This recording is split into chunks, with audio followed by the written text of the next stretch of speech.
दास का अर्थ तो गुलाम होता है। पहले तो इसी दास शब्द पर शास्त्रार्थ हो जाए।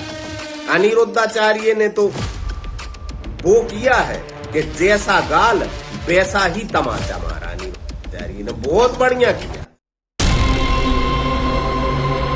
पता नहीं कैसे कैसे चोमू आजकल सोशल मीडिया पर आके अपनी अज्ञानता दर्शाते रहते हैं।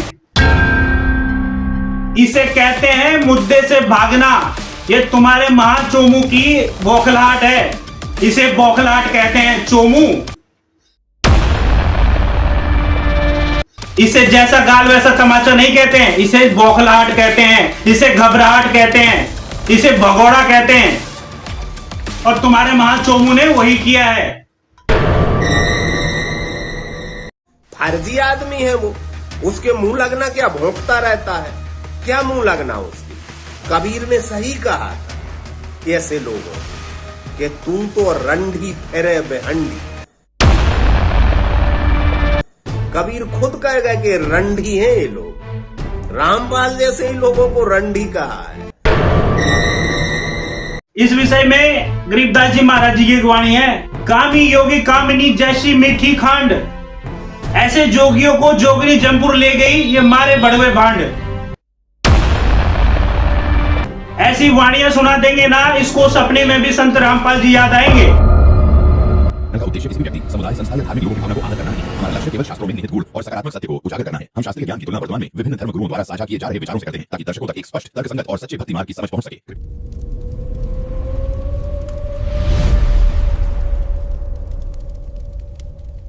दर्शकों, सोशल मीडिया का दौर है और इस दौर में आपको सोशल मीडिया पर एक से एक नमूने देखने को मिल जाएंगे। आज हम आपको एक ऐसे महाशय से मिलाने जा रहे हैं जिन्हें आप परम ज्ञानी या फिर चोमू कह सकते हैं। संत रामपाल ने सभी संतों के नाम लेकर चुनौती दी कि शास्त्रार्थ कर लें। अनिरुद्धाचार्य जी का भी नाम लिया तो अनिरुद्धाचार्य की ओर से जवाब आ गया। वह खुद ही फर्जी है और इस बात में बिल्कुल भी भेद नहीं है। अनिरुद्धाचार्य बिल्कुल 100% सही कह रहे हैं। रामपाल कुतर्क करता है, शास्त्रों के गलत अर्थ करता है, कहीं से भी कबीर खोजता है और कबीर में खुद को प्रस्तुत करता है। अब आप सोच रहे होंगे कि इनको चोमू क्यों कहा जा रहा है, तो दर्शकों इस बात को समझने के लिए आपको यह वीडियो अंत तक देखना होगा। दर्शकों, इन चोमू महाशय के माथे पर लगा ये लंबा जो तिलक आप देख रहे हैं और इनकी जो वेशभूषा है, इसको देखकर तो ऐसा लगता है मानो मधु या कैटअप ने अभी अवतार लिया हो। क्योंकि देवी पुराण में वर्णन आता है जो सत्यों के राक्षस थे वे कलयुग के ब्राह्मण हैं। इन महाशय का गेटअप और इनके जो कार्य हैं वो देखकर मुझे भी ये बात लग रही है कि जो सतयुग में राक्षस थे वो कलयुग में ब्राह्मण बन के उत्पन्न हुए। इनके गेटअप पर आप मत जाइए, कहीं आप सोच रहे हो ये पहुंचे हुए विद्वान कोई ब्राह्मण होंगे। ना तो ये कोई विद्वान है ना ये कोई ब्राह्मण है, यह सिर्फ और सिर्फ चोमू महाशय है। क्योंकि जब इन्होंने अपनी ये गंदी जुबान खोली तो उससे पता लगा कि ये सिर्फ चोमू है। दर्शकों, इन चोमू को ना तो किसी को डिफेंड करना है और ना ही किसी और भक्त समाज से इनको कोई लेना देना है। इन्हें तो सिर्फ और सिर्फ सोशल मीडिया पर अपनी पॉपुलैरिटी चाहिए। जब आप इनके चैनल पर जाकर देखेंगे तो इनकी वीडियो में 10, 20, 50, 100 व्यू से ऊपर नहीं है, मगर जैसे ही इन्होंने संत रामपाल जी को क्रिटिसाइज करना शुरू किया तो इनकी वीडियो में हजारों व्यूज आने लग गए। इन चोमू महाशय को शायद ये नहीं पता कि व्यूज तो आ रहे हैं क्रिटिसाइज करने पर, मगर संत रामपाल जी के शिष्य आपके अज्ञान की वो खाल उतारेंगे कि आपको सपने में भी संत रामपाल ही दिखाई देंगे। दर्शकों, शास्त्रार्थ में, अध्यात्म में तर्क वितर्क की बातें तो आपने सुनी होंगी, मगर इन चोमू का कुतर्क आप सुनेंगे तो आपको हंसी आ जाएगी। अपने आप को दास क्यों बोलता है? दास का अर्थ तो गुलाम होता है। पहले तो इसी दास शब्द पर शास्त्रार्थ हो जाए। अध्यात्म में डिस्कस करने के लिए इतनी सारी बातें हैं, इतने सारे टॉपिक्स हैं, मगर इन चोमू को मिला तो सिर्फ संत रामपाल अपने नाम के पीछे दास क्यों लगाते हैं। अरे चोमू भाई साहब, थोड़ा दिमाग लगा लेते, कोई और टॉपिक उठा लेते। यदि कोई जवाब देना ही था, शास्त्रार्थ करना ही था, तो संत रामपाल जी ने एक सवाल पूछा हुआ है, वो सवाल सुन लो और इस सवाल का जवाब दे देते। जैसा कि पत्रकार महोदय आप जी ने संतों के साथ डिबेट का प्रश्न किया है, उसके लिए मैं सभी हिंदू धर्म के धर्म गुरुओं से एक प्रश्न पूछता हूं। कौन ब्रह्मा का पिता है, कौन विष्णु की मां, और शंकर का दादा कौन है, हमको दे बता। यदि आपके पास नहीं है तो आपके जो बड़े चोमू हैं, जिनको आप डिफेंड कर रहे हैं, अनिल राम तिवारी उर्फ अनिरुद्ध आचार्य, उनसे जाकर इस सवाल का जवाब पूछ लो और जब जवाब मिल जाए तो जवाब दे देना, क्योंकि संत रामपाल जी के आसपास तक तो आप नहीं पहुंच पाओगे। आप किसी वीडियो को बनाकर ही उसका जवाब दे देना। आपके इन महाचोमू महाराज के अज्ञान की जो खाल उतारी है, वो आप मेरी लास्ट वीडियो को देख लेना और जाके सवाल करना अपने इन महाचोमू महाराज से कि कौन ब्रह्मा का पिता है, कौन विष्णु की मां, शंकर का दादा कौन है, संत रामपाल जी को जाके दो बता। दर्शकों, इन चोमू महाशय को दास शब्द से इतनी मिर्ची क्यों लगी? ये कहते हैं हिंदू परंपरा में, सनातन परंपरा में तो स्वामी लगाया जाता है। ऐसे तुझसे भी पूछा जाएगा ना कि तूने अपने आप को दास क्यों कहा। किसी संत ने अपने आप को दास नहीं कहा। हिंदू परंपरा में तो ये नियम है, स्वामी अर्थात मालिक। स्वामी अर्थात मालिक। हिंदू सन्यासियों को स्वामी बोलते हैं, मालिक है वे, जिसने इंद्रियों को जीत लिया, जो जितेंद्रिय है। दर्शकों, इनकी शक्ल और इनकी बातों से लग रहा है कि इन्होंने अपने एक इंद्रिय पर भी काबू नहीं पाया और ये कहता है कि हम जितेंद्रिय हो जाते हैं, इसलिए वो अपने नाम के आगे स्वामी लगाते हैं। चोमू महाशय, थोड़ा दिमाग है कि नहीं तुम्हारे अंदर? तुम्हें इस बात से आपत्ति हो गई कि संत रामपाल अपने नाम के पीछे दास क्यों लगाते हैं? चोमू जी, थोड़ा ध्यान से सुनो। दास इसलिए लगाया जाता है कि अपने अंदर जो अहंकार है वो ना बने। अपने आप को भगवान का सेवक, दास कहा जाता है। स्वयं पूरी सृष्टि के मालिक कबीर परमेश्वर जी जब इस धरातल पर लीला करने आते हैं तो वो भी अपने नाम के पीछे दास लगाते हैं और यही कारण है कि आज उनको सिर्फ हम कबीर दास के नाम से जानते हैं। और सिर्फ वही नहीं, उनके अलावा जितने भी महापुरुष हैं जिनको परमात्मा मिले, वो चाहे दादू दास जी हो, वो चाहे मूलक दास जी हो, वो चाहे घीसा दास जी हो, वो चाहे हरियाणा के गरीब दास जी हो।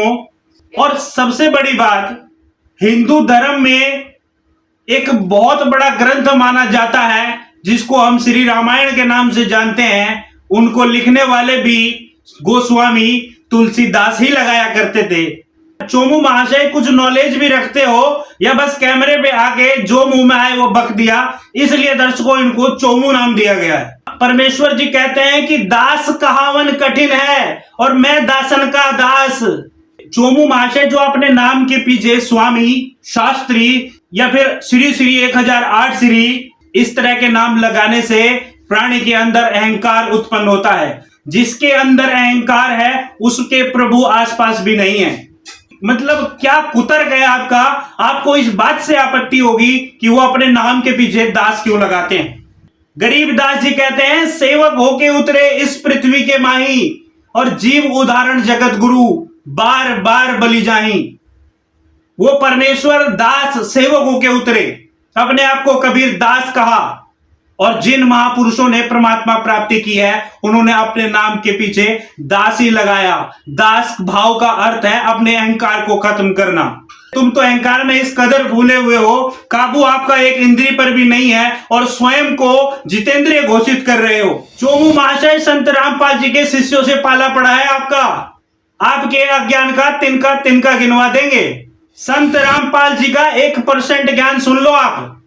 और ये जो सवाल किया ना संत रामपाल जी ने, 7 जन्म में भी आप इसका जवाब नहीं दे सकते हैं और ना ही आपके कोई चोमू महाराज दे सकते हैं। पूछ लीजिएगा उनसे। संत रामपाल जी ने कहा कि मैं बताऊंगा डिबेट में इसका जवाब। हिंदू धर्म के धर्म गुरुओं से एक प्रश्न पूछता हूं। कौन ब्रह्मा का पिता है, कौन विष्णु की मां, और शंकर का दादा कौन है, हमको दे बता। इनको ना पता हो ना, फिर मैं बता दूंगा डिबेट में। पता नहीं कैसे कैसे चोमू आजकल सोशल मीडिया पर आके अपनी अज्ञानता दर्शाते रहते हैं। जब तक इंसान के अंदर से मालिक और स्वामी बनने का ये कीड़ा नहीं मरता तब तक उसे परमात्मा की एक झलक भी नसीब नहीं होती। कौ खो ग का पता नहीं है और बन रहे हैं स्वामी। ऐसे स्वामियों ने ही बेड़ा गर्क कर रखा है भक्त समाज का। दर्शकों, ऐसे अगर चोमू और सोशल मीडिया पे आए ना तो शास्त्रार्थ का स्तर ही गिर जाएगा। वह शास्त्रार्थ का भी कोई स्तर होता है, ना तो तुम्हारा कोई स्तर है और ना तुम शास्त्रार्थ का कोई स्तर रहने दोगे। ये चोमू जी कहते हैं कि इनके जो महाचोमू हैं उन्होंने जैसा गाल वैसा तमाचा।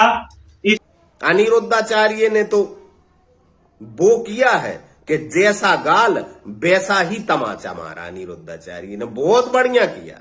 इसको जैसा गाल वैसा तमाचा नहीं कहा जाता, इसे कहते हैं मुद्दे से भागना। ये तुम्हारे महाचोमू की बौखलाहट है जो संत रामपाल जी के सवाल का जवाब नहीं दे रहे हैं, संत रामपाल जी के समक्ष जाकर नहीं बैठ रहे हैं। इसे बौखलाहट कहते हैं चोमू। इसे जैसा गाल वैसा तमाचा नहीं कहते हैं, इसे बौखलाहट कहते हैं, इसे घबराहट कहते हैं, इसे भगोड़ा कहते हैं। और तुम्हारे महाचोमू ने वही किया है। तुम्हें सनातन की थोड़ी भी जानकारी है तो जाकर बैठो संत रामपाल जी के बराबर में। संत रामपाल जी ने खुला चैलेंज दिया है।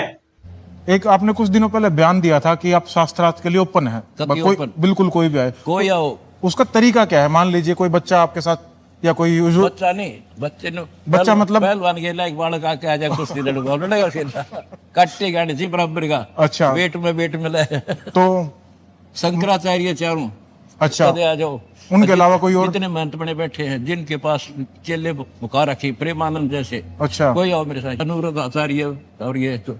अच्छा, इनमें से कोई भी आए कोई आओ। तो उसका तरीका क्या तरीका होगा? ये होगा, चैनल बुक करा जाएगा। अच्छा, वो अपना पक्ष रखेंगे, हम अपना रखेंगे। हम्म, मेरा जो ज्ञान वो मैं बताऊंगा, हाँ। वो अपना बताते रहेंगे, बीच में तर्क कुतर्क नहीं होगा। अच्छा अच्छा, फैसला जनता करेगी। किसका ज्ञान सत्य है किसका असत्य ये जनता डिसाइड करेगी। तो क्यों घबरा रहे हो चोमू? अनिरुद्धाचार्य बिल्कुल 100% सही कह रहे। रामपाल कुतर्क करता है, शास्त्रों के गलत अर्थ करता है। जैसे तुम बोलता है ना कि कृष्ण ने क्यों कहा कि मैं बड़ा हुआ काल हूं, ऐसे तुझसे भी पूछा जाएगा ना कि तूने अपने आप को दास क्यों कहा। तो ये संत रामपाल जी नहीं कह रहे हैं, ये तो गीता में भगवान ने अपने आप को काल कहा है। और काल इसलिए कहा क्योंकि वो काल है। कभी गीता को ढंग से समझा होता, कभी गीता को ढंग से पढ़ा होता तो तुम्हें पता लगता। दर्शकों, अफसोस है इस बात का कि ना तो इन्होंने कभी गीता जी पढ़ी और पढ़ी भी तो समझ नहीं पाए। कबीर साहब जी कहते हैं, पोथी पढ़ी पढ़ी जग मुआ, पंडित भया ना कोई। इन पोथियों को पढ़ पढ़कर तुम पंडित नहीं बन सकते, अर्थात ज्ञानी नहीं बन सकते। पंडित का अर्थ होता है जिसे संपूर्ण ज्ञान हो। पंडित सोई जो पिंड की जाने और ब्राह्मण सोई जो ब्रह्म भी जाने। तुम्हें तो यही नहीं पता गीता का ज्ञान श्री कृष्ण ने दिया है या काल ने, तो तुम क्या काहे के पंडित हो, तुम काहे के ब्राह्मण हो?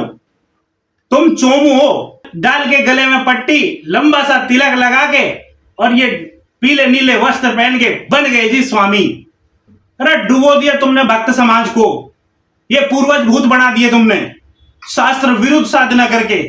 गीता जी का 16वां अध्याय 32वां श्लोक कहता है कि शास्त्र विधि को त्याग कर जो मनमानी आचरण करता है, यानी कि मनमानी पूजाएं करता है, उसे ना कोई सिद्धि प्राप्त होती है, ना कोई सुख और ना ही उसकी परम गति होती है।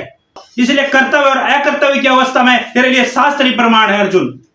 अरे चोमू हो, बता तो दो जो तुम भक्ति समाज से करवा रहे हो, कौन से शास्त्र का आधार है ये? गीता जी 4 अध्याय के 32 से 34 श्लोक में बोला गया है कि उस तत्वदर्शी संत की शरण में जा। चोमू अगर कल्याण कराना है ना तो संत रामपाल जी की शरण में जाओ। तुम चोमू के चोमू रह गए। जो समझदार हैं, जो ज्ञानी हैं, वो आज संत रामपाल जी के पास जाकर उनसे भक्ति उपदेश लेकर अपना कल्याण करवा रहे हैं। मगर आप जैसे ये जो चोमू है ना, ये ऐसे ही रहने वाले हैं, इसीलिए आपको चोमू नाम दिया गया। बड़े बड़े कथावाचक, बड़े बड़े पद पर बैठे हुए गुरु आज संत रामपाल जी से नाम दीक्षा लेकर अपना कल्याण करवा रहे हैं। तुम्हारे जैसे अधर्मी नीच जो आदि सनातन भक्ति परंपरा है उसका विरोध कर रहे हैं। कबीर ने सही कहा था ऐसे लोगों को कि तुम तो रंडी फेरे बेहंडी। कबीर खुद कहेगा कि रंडी हैं ये लोग। रामपाल जैसे ही लोगों को रंडी कहा है। ये जिन वाणियों की बात कर रहा है शायद इसे पता नहीं है कि इसको ऐसी वाणी सुना देंगे कि आगे से वीडियो में ऐसी भाषा का प्रयोग करने से पहले ये 100 बार सोचेगा। ऐसों के विषय में ही आदरणीय गरीबदास जी ने बोला है उस कबीर परमेश्वर के ज्ञान से परिचित होने के बाद, ये झूठे गुरु के लित्र लाओ, घर तक काट घसीटो, इनके पीटे पाप नहीं, इनको निश्चय पीटो। हिंदू परंपरा में तो ये नियम है, स्वामी अर्थात मालिक, स्वामी अर्थात मालिक। हिंदू सन्यासियों को स्वामी बोलते हैं, मालिक है वे, जिसने इंद्रियों को जीत लिया, जो जितेंद्रिय है। तू दर्शकों ये बात कर रहा है जितेंद्रिय होने की, इंद्रियों पे काबू पाने की।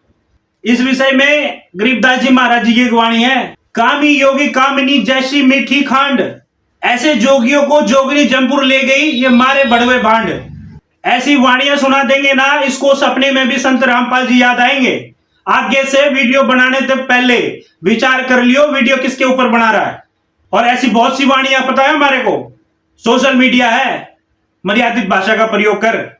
दर्शकों वीडियो यदि आपको पसंद आया हो तो वीडियो को ज्यादा से ज्यादा शेयर करें, चैनल को सब्सक्राइब करें, क्योंकि मेरे इस चैनल पर ऐसे चोमुओं को जवाब मिलता रहेगा।